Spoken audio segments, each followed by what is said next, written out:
What is up, guys? This is my upper body session on a deload week, and I wanted to take you through it. I'm basically going about dealing with my deload, auto-regulating it. I'm coming off my prep still. I am keeping some of my weights the same because if I actually went down in weight, it would kind of be like two bumps backwards almost, if that makes sense. Because that honestly would be the weight before my working sets for the next week. Moving into my hammer strength rows, and again I'm keeping this, I literally kept it at 80 pounds again because that's what I did last week, and I lowered the reps on it. So instead of I was doing 12 I think last week, I just did about 10. So these felt good, and I again only did 2 sets of them. For a normal deload week, I will split my training in half. So I'll do 2 sets of everything instead of 4 to 5. Even with clients and how I was when I was in intermediate, I was doing 3 sets of everything and then still backing it down to 2. Really proud of myself for upping my rows so much. I was literally doing like 55 pounds before prep, and I thought I was like hella strong, and now it's just it's going up like crazy. It's so cool.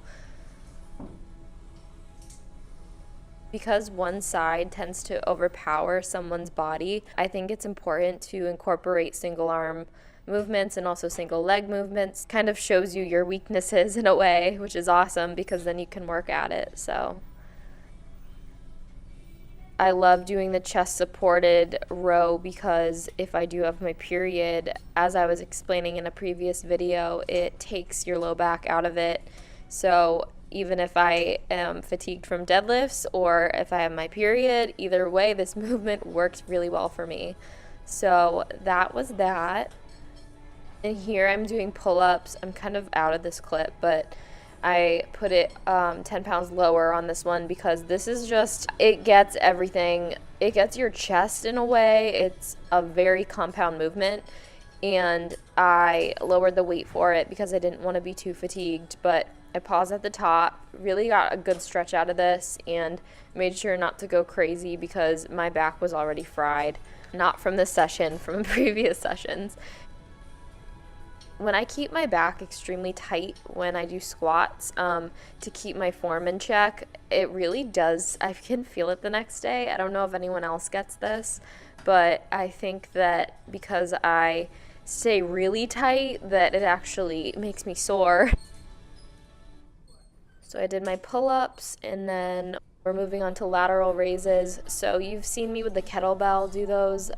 Those are my favorite, but lately my elbows have just been a little bothersome. So I decided to go with a cable just to get a nice stretch and not kind of tweak my elbow any more than I needed to. So I stuck with these, and I just went pretty light, got a nice burn out of it, and didn't go crazy. So sometimes as you get better and better in this sport, you understand your body and where you need to push and where you need to hold back, and kind of switched up my single joint movements for this session just because I didn't want to risk it. I love using the cable for lateral raises if you are able to not focus on your grip, because it really gets your delt when you have that constant resistance. Instead of my normal rope extensions for triceps, I'm doing just single arm again because I didn't want to risk my elbow being all jacked up. These are really great. I'm going light because it's a deload, but I just really like these.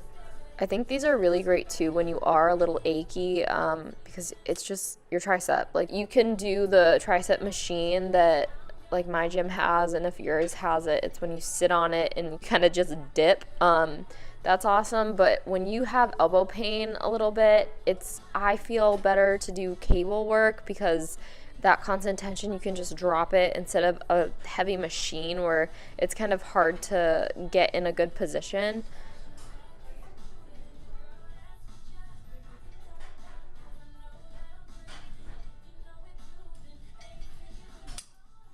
And then here I'm doing bicep curls, and I dropped the weight on these because when I was doing my normal working sets the previous week, I was up to 40 pounds, but I didn't want to do like 10 or 12 reps. I wanted to just burn out. So I'm literally doing 30 pounds like it's nothing. But after what I had just done and doing higher reps, like more 12 to 15, that's just enough for me for a deload. So I got a really nice burn from it. And I always try to make sure that my form is on point and there's no real swinging. I mean, to an extent, but form's really important to me.